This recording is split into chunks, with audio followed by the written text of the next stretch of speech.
Hello dear student, welcome. तो profit prior incorporation में भी हम लोग नेक्स्ट लेवल का सम कर रहे हैं। ऐसा पैराग्राफ वाला सम तो करा के अपलोड कर दिया था। अभी एक टेबल वाला सम है, वो एक कॉलेज का पेपर का है, करा देता है। ऐसी यूनिवर्सिटी वाले को आता ही एग्जाम में, तो अब टाइम पास नहीं करते और सम अपना स्टार्ट कर देते बच्चे लोग। ये देखो, ये आपको क्वेश्चन दिया है और ये क्वेश्चन में कैसा इतने सारे एक्सपेंडिचर दिए हैं, इधर इनकम दिया है। तो ये दो ना किधर आएगा भाई, इनकम में आएगा। किधर आएगा बोलो? तो इधर लिख देंगे इनकम में। क्या करने का, कॉपी करेंगे, नाम और अमाउंट कॉपी कर देना है। ओके, फिर इसके बाद जो भी एक्सपेंडिचर है ना, जितने भी है नेट प्रॉफिट को छोड़ के, किसको? Net profit. सब लाइन से इधर पूरा एक्सपेंडिचर लिख देंगे और अमाउंट के साथ लिख देंगे। ये इतना लिख दिया, फिर अपने को इधर कॉलम बनाना है, प्री पोस्ट। प्री मतलब पहला, पोस्ट बोले तो बाद में, इनकॉर्पोरेशन बोलते रजिस्टर। तो अभी अपन देखेंगे बिजनेस इनका ईयर एंड कब होता है। ईयर एंड 31 दिसंबर को हो रहा है कि मार्च को हो रहा है? मार्च कभी हो रहा है? अगर मार्च को एंड हो रहा है तो फिर स्टार्ट कभी होगा? अप्रैल। अगर मान लो इधर दिसंबर दिया रहता है ना, तो अब इधर दिसंबर डालते, इधर जैन डालते। क्या डालते? फिर जैन से महीना आता। फिर एक लाइन आएगा बीच में, है ना, इनकॉर्पोरेशन की लाइन। तो इधर दिया रहेगा जो माधव बाग है उसका बिजनेस इनकॉर्पोरेट हुआ 1 अगस्त को। कभी हुआ? इससे अपने को क्या मिलने वाला है? अभी टाइम रेशियो क्या मिलेगा? तो 1 अगस्त को क्या हुआ? रजिस्टर हुआ। तो ये दिख रहा है अगस्त, इधर ऐसे एक लाइन मार देंगे। ठीक है, 1 अगस्त बोला ना, इसके लिए यहाँ लाइन है ना। अगर 1 अक्टूबर बोला तो याद आता ना, अगर 31 दिसंबर बोला तो दिसंबर के बाद आता था। ठीक है, तो इधर लिखेंगे आप प्री, इधर लिखेंगे पोस्ट। 1 2 3 4, कितना है? 4। तो इधर 4 महीना है, इधर कितना महीना? 8। तो इसको काटेंगे तो 1:2 आएगा। तो आपका टाइम रेशियो मिला। क्या मिला? Time ratio 1:2। सिंपल। और टाइम रेशियो क्यों निकाला? एक चीज़ बता देता हूँ, जो ऑफिस का खर्चा है ना टाइम में जाएगा, जो ऑफिस का खर्चा वो किस में जाएगा? टाइम में। तो एक तुमको एक्सपेंडिचर बांट के बताता हूँ, जैसे कि सैलरी टू स्टाफ, तो ये ऑफिस का होता है, स्टाफ बोले तो ऑफिस होता है। अमाउंट कितना दिया है? 72,000। अमाउंट कितना दिया है? तो 72 को किस में बांटेंगे? Time ratio. टाइम रेशियो कितना दिया बच्चा? 1:2। तो कैसे बांटने का? पहले 72,000 टाइप करने का, 1 और 2 इसको ऐड करो, कितना आएगा? 3। तो 3 से डिवाइड करके कितना आंसर है? 24। फिर जो आंसर है उसको एक बार 1 से मल्टीप्लाई, एक बार 2 से।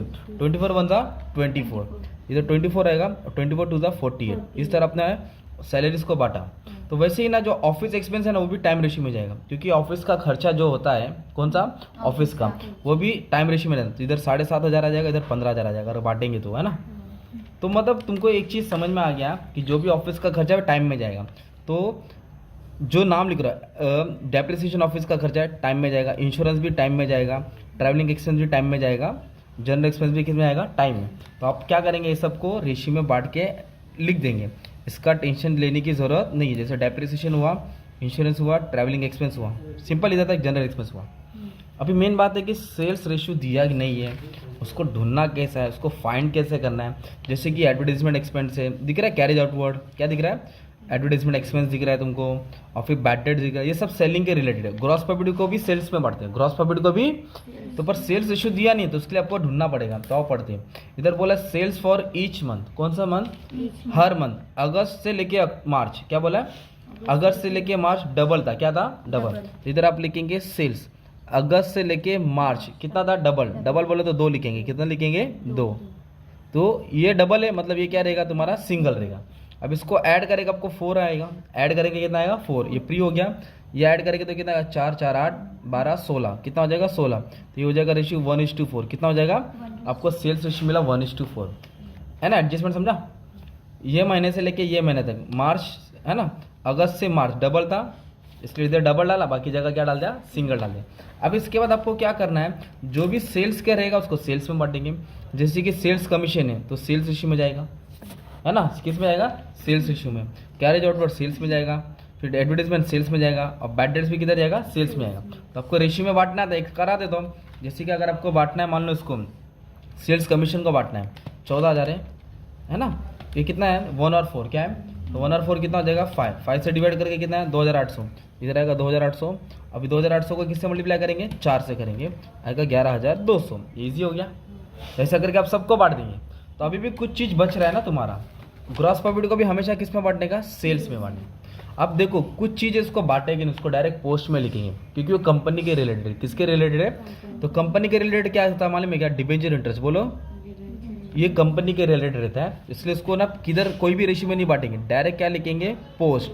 डायरेक्ट 5,000 उठा के पोस्ट में डालेंगे। और इसका और एक भाई है डिबेंचर इंटरेस्ट की, इधर दिया है प्राइमरी एक्सपेंस, क्या दिया है? इसको भी बांटेंगे, किधर डालेंगे? पोस्ट में।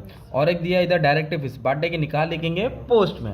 तो मैंने क्या बताया, जो सेलिंग एक्सपेंस है वो सेल्स रेशियो में बांटेंगे, जो ऑफिस का खर्चा है वो टाइम रेशियो में बांटेंगे, जो कंपनी के रिलेटेड पोस्ट में आएगा, अगर वेंडर बोला रहेगा तो प्री में आएगा। अभी एक एडजस्टमेंट बचता है, वो हार्ड है। एक एडजस्टमेंट देखो, मैंने फर्स्ट एडजस्टमेंट सॉल्व करा है तुम्हारा, पर इधर सैलरी हमने टाइम में बांटा ना, टाइम में नहीं बांटने का था, क्योंकि मैंने एडजस्टमेंट बांटा क्या, तो ये मेरा बांटना गलत हो गया, क्योंकि इधर बोला है कि सैलरी को बांटो प्री और पोस्ट में इस तरह बांटो। तो सैलरी प्री में कितना था, 6,000 पर मंथ। अगर ये एडजस्टमेंट नहीं रहता तो हमारा राइट रहता। तो समझा गलत क्यों हुआ, क्योंकि इसके ऊपर एडजस्टमेंट बोला है। तो सैलरी क्या बोला है, 6,000 बोला, क्या बोला है, इधर लिखूंगा सैलरी 6,000 पर मंथ, 6,000 6,000 6,000 6,000, कभी तक है 6,000 पर मंथ बोला है प्री में, क्या है, और पोस्ट में कितना हो गया 9,000।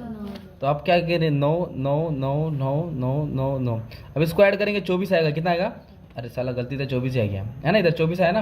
अब इसको ऐड करेंगे 9 9 18 18 18 36, तो 36 36 72 होएगा, कितना होएगा 72, तो इधर 72 आएगा। तो इधर बांट के कुछ ऐसा अमाउंट आएगा तुम्हारा। तो एक बार और बार चेक करता हूँ, salary in pre and post E was 6,000 per month and 9,000 per month, मतलब पहले 6 था, बाद में कितना हो गया 9, तो फिर इधर लगता है अमाउंट मिस्टेक दिया रहेगा उन लोगों ने। तो पहले 6 लिखने के बाद में 9, फिर जो भी आएगा अमाउंट डाल देंगे। अब एक चीज़ और दी है इधर तुमको, देखो है ना, 6 4 24 होता है ना। अच्छा चलो लिख दिया अपन ने, ऐसे बांटने का था सैलरी को, ये वाला एडजस्टमेंट में नहीं बांटने का था, जैसे हमने बांटा वैसे बांटने का।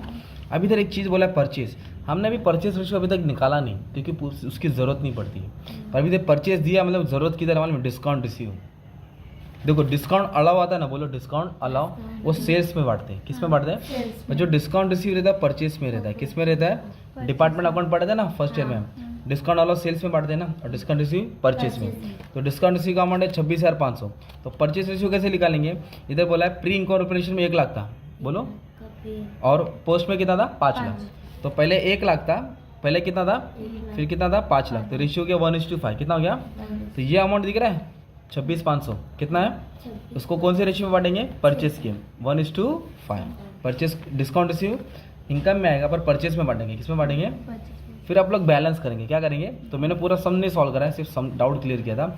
ये टोटल आएगा इधर, मान लो 1 लाख आया, कितना है, ये आया तुम्हारा 70,000 है, कितना है, तो 1 लाख में से 70 गया तो तुमको 30,000 प्रॉफिट मिलेगा ना यार इधर।